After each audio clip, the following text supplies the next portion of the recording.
This evening, Demerara Harbour Bridge Management urges cooperation on double laning to alleviate traffic congestion. President Ali announces start of construction for a new smart city project, Silica City. Opposition names new General Secretary, slams government's budget and human rights policy. In the region, Brazil charges 39 people over pro-Bolsonaro riots, and internationally, China's COVID-19 wave, concerns for the elderly ahead of Lunar New Year. Welcome to another broadcast of Channel 2's Headline News Updates. I am Bibi Bacchus. Thank you for joining us. First up, President Dr. Mohamed Irfan Ali announced on Wednesday afternoon that the government would begin constructing the first 100 houses for the new Silica City project located in the vicinity of the Suicide-Linden Highway. Project, which President Ali first proposed during his tenure as Minister of Housing and Water in 2013, aims to create a modern, smart city that will complement the existing capital city of Georgetown. The new city will be built on 3,800 acres of land and will address non-coastal urban settlement development and the challenges of climate change and sea level rise. President Ali also announced plans to regularize certain areas of the highway and develop housing schemes with appropriate infrastructure to eliminate squatting. The housing developments will include essential services such as water and electricity and an increased police presence to improve living conditions for residents. The government also plans to establish more schools, health centers, and other community facilities to improve the standard of living and promote economic growth.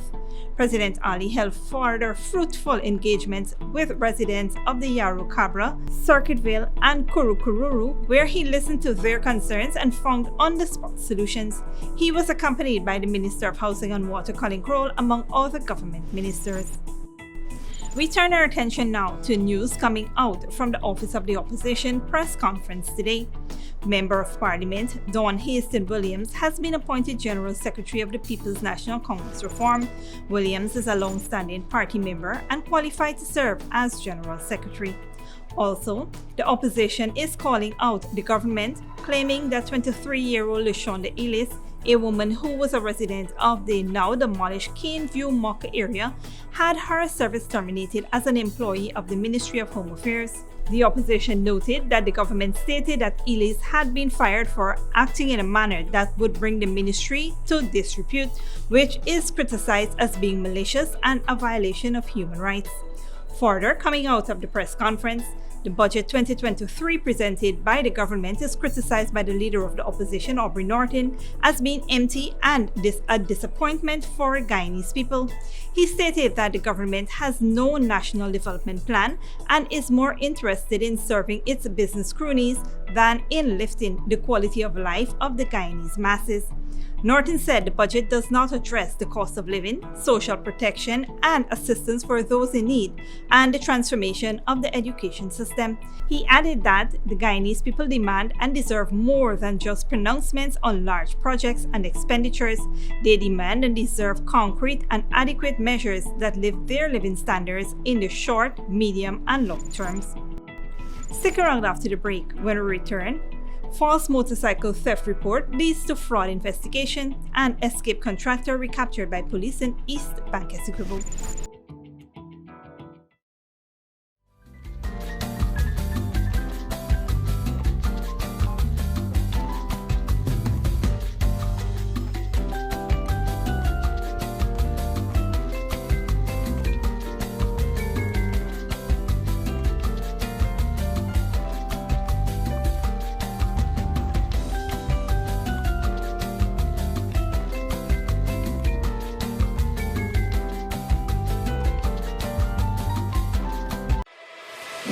Furnishing your home or office has never been easier. Here at Kissoon's, our inventory of locally made and imported furniture, offered at amazing prices, will leave you wanting more. From vinyl, floor rugs and carpets, bedroom, dining and living room sets, mattresses, pillows, office desk, chairs and filing cabinets, outdoor benches and tables. We have a piece of furniture for every room imaginable in your home or office. Check out our flagship store at Industrial Site Rijnveld or one of our branches in New Amsterdam, Port Morant, Riverton and Cab Street. Kissoon's Furniture, furnishing homes for over 50 years. Good girl forget things.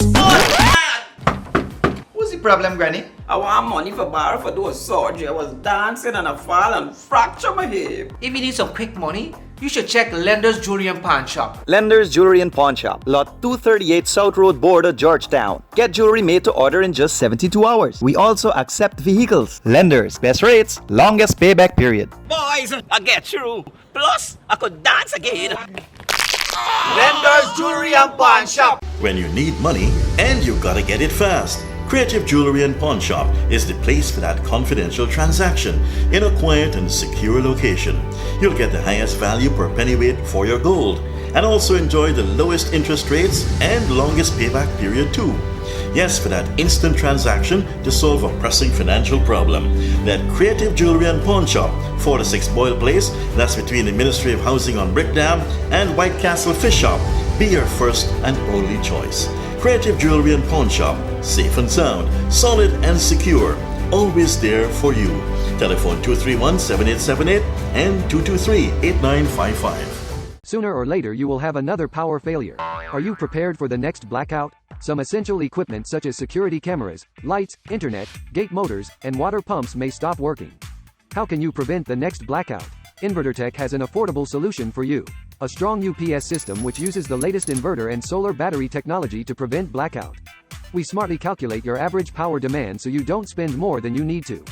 Call 223-2233 for more information.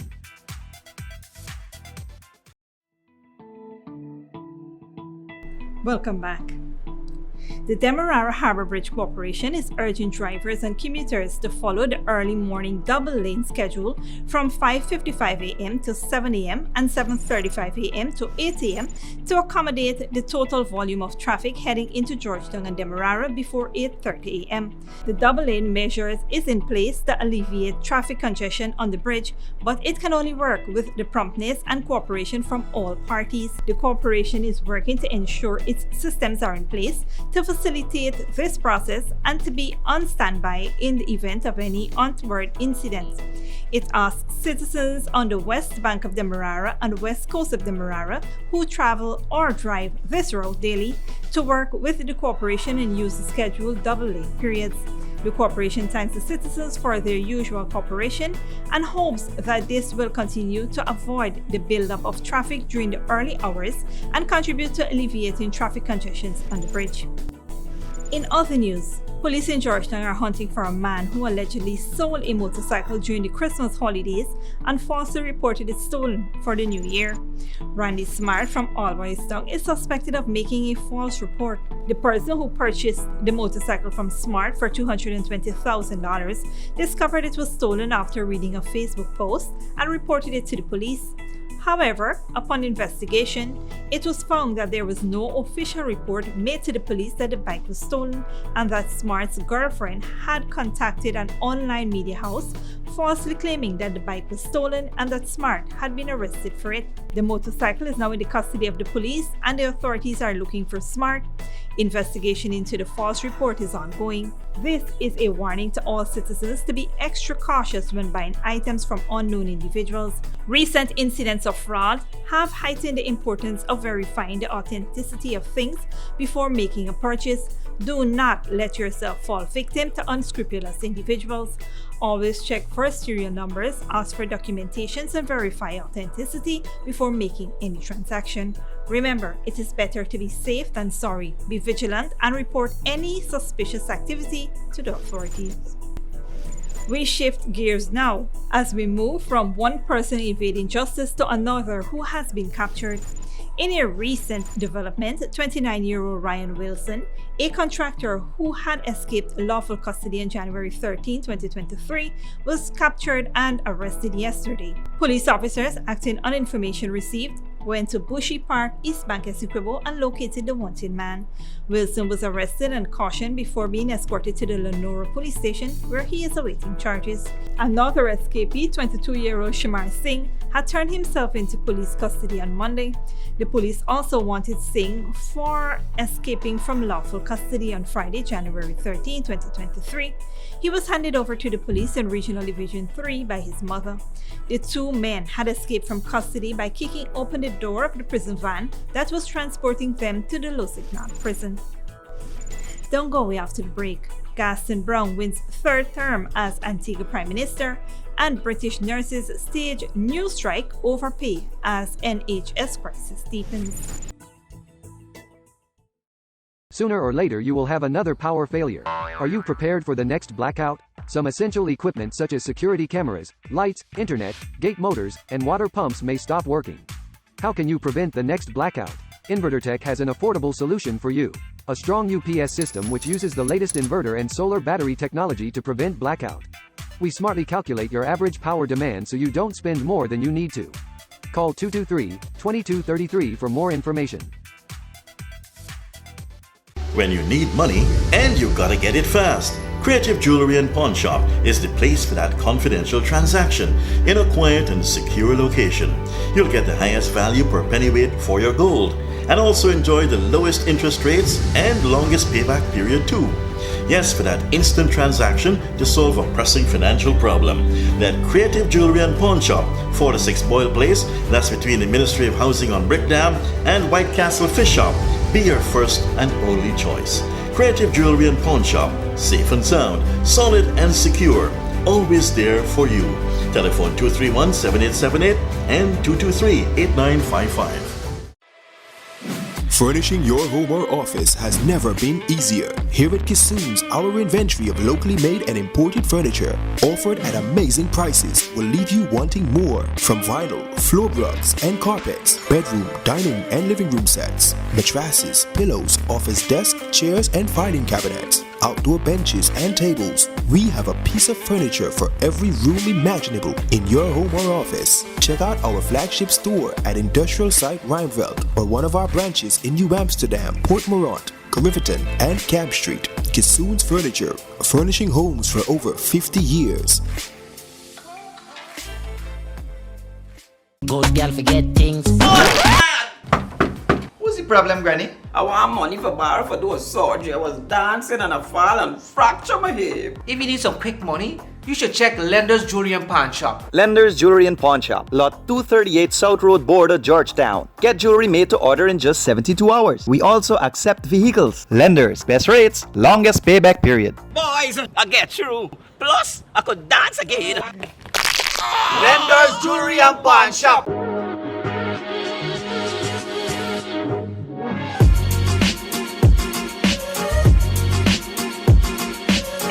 Hey, hey, this is your fancy vehicle and so is your house? Yes, this is my vehicle and actually I'm waiting on my land. I'm actually renting this house for $50,000. $50,000? You head more, you crazy, you mad, you head no good. Why you buy? Look, let me show you the light. Come with me. Come on down to Fabulous Homes today. Pay $50,000 every month for 36 months or until you reach 50% of your house costs. Move in after 75% of the cost has been paid. This is wonderful. Let's go. Sign me up. Alright, let me go and dash away your landlord. To explore our home ownership program, check our Facebook page for more information or come down to our office at Avalon Friendship. Hey, Chinese, thanks, man. Thanks a lot. You got through? Yes. Call us at 227-1380 or 615-8740. Fabulous Homes International Realty, changing tenants into homeowners. At Fabulous Homes, we bring your dreams to life. Welcome back. Now let's take a look at what's happening in the region and around the world. Gaston Browne, Prime Minister of Antigua and Barbuda, led his ruling Antigua and Barbuda Labour Party to victory in the general election. The party won 9 of the 17 seats, allowing the Prime Minister to serve a third consecutive term. This represents a minor decline from the 15 seats won in the general elections in 2018. The biggest opposition party, the United Progressive Party, gained 5 seats, up from a single seat in 2018. Browne is Antigua and Barbuda's first government leader to win 3 consecutive general elections. Several incumbent ministers were also defeated in the election. Brazil's Prosecutor General has filed the first charges against 39 people accused of storming government buildings in the capital earlier this month. The charges include staging a coup, Al Jazeera's Monica Yannick reports. These images, just released by the Brazilian Congress, show how the attack on the Capitol unfolded 1 week after the inauguration of President Luiz Inácio Lula da Silva. Thousands of supporters of former President Jair Bolsonaro stormed the presidential palace, Congress, and the Supreme Court in an attempt to overthrow the new government. 1,500 people were detained 9 days after the rampage. The first group of suspects have been indicted. 39 defendants have been charged with armed criminal association, violent attempt to subvert Brazil's democracy, and damage to public property. Prosecutors have requested that the defendants be preventively detained and over $7 million of their assets be frozen. President Lula da Silva also dismissed 40 military personnel from the presidential palace. Last week, he accused members of the security forces of helping the rioters. Many officers were collaborating with rioters. Many people in the military police were complicit. Many people from the armed forces here, inside, were complicit. I am convinced that the door of the Planalto Palace was opened so that these people could enter, because there is no door that has been broken down. Additional rioters are expected to be charged, and Brazilian authorities are also investigating who helped finance and plan the attack. Bolsonaro left Brazil before Lula's inauguration and is in Florida on a diplomatic visa. But with Brazil's Supreme Court investigating his role in the riot and growing calls to revoke his U.S. visa, the former president may soon have to return home to face his accusers. Monica Yanaki of Al Jazeera, Rio de Janeiro. Internationally, nurses in England are pressing on with their second strike in as many months. They are demanding higher pay as the cost of living soars. Al Jazeera's Andrew Simmons has this report. If the gestures of passing motorists in London is anything to go by, public support for striking nurses is strong. But the chanting disguises a depression within the picket lines. They say it isn't just about pay, it's about the desperate state of the NHS. What do we want? Critical care nurse Bijoy Sebastian says he fears for the future. Our experienced nurses are now leaving for private healthcare companies and agencies. So NHS is losing billions in recruiting them, training them and retaining them. Some of my colleagues left NHS really ashamed that they had to make that choice. But that's what they have to do to get the food on the table, heat their homes. 1, 2, 3, 4, 5. Keep our NHS alive. They're calling out to keep the NHS alive, but it's on its knees. And many in the medical profession believe the deeper the crisis, the stronger the likelihood is that privatisation will be foisted upon them. Some healthcare professionals believe it's no coincidence that a long run of underfunding in the NHS runs alongside the growth of the private sector. Currently, private hospitals, they don't train any staff, they don't support them, they don't educate them. They totally rely on NHS staff to be doing extra sessions in the private hospital. So the sending of NHS patients to the private sector actually undermines the stabilisation and the building back of the NHS. And so as the NHS comes under increasing pressure, the private sector is flourishing. But the NHS is massive by comparison. It has 150,000 beds. There are only 9,000 in the private sector. Routine private surgery, though, is cost-effective, and that helps the NHS when it pays for private providers to carry out operations. But what's more lucrative for the private sector is to take on patients who pay their own way. Recent estimates show a 33% increase in this business over 2 years that adds to big profits from health insurance treatment. That's a new dynamic, and that's actually more worrying from my perspective. It has several repercussions, but it's certainly the first step towards a two-tier system. We see sort of a separating off of high-quality, high-access healthcare for people who are affluent and can afford it, and a subpar service for everyone else. The striking nurses have taken their grievances to the government in the hope of a compromise on pay. Their patients need to worry about a different compromise, the dangers of a two-tier system by default. Andrew Simmons, Al Jazeera, London. And finally, Chinese President Xi Jinping said he is concerned about COVID-19 spreading in the countryside as millions head home for the upcoming Lunar New Year celebrations, Al Jazeera's Catherine Yu reports. Lunar New Year is traditionally a festive time in China, but this year, Zhang is spending the holiday in mourning.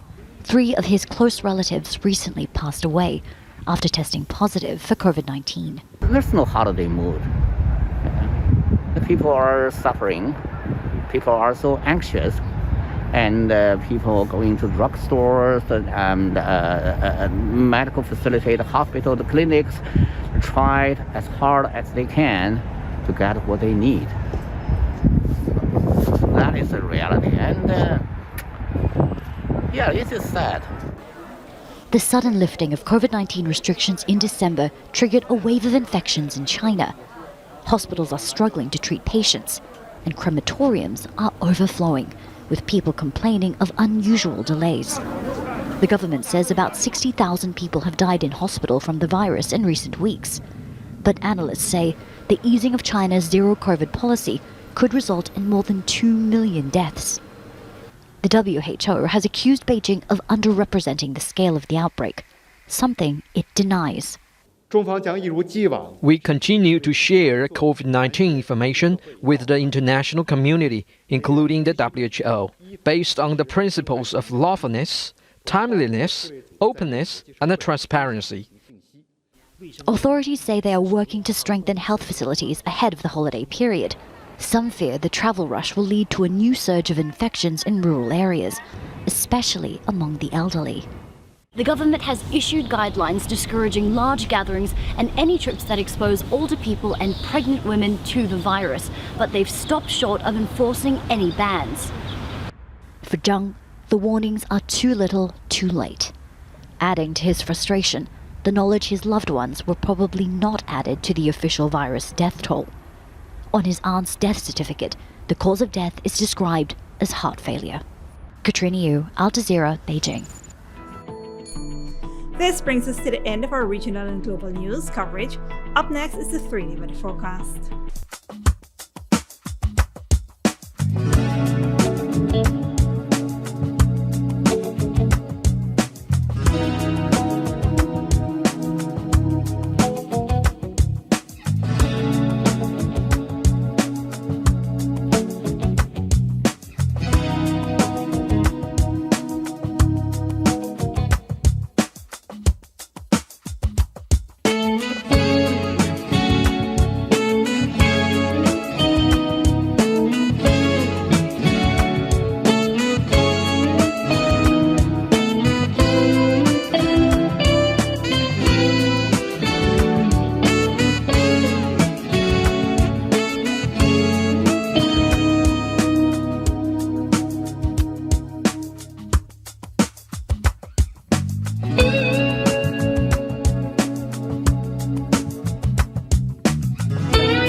This concludes today's headline news update.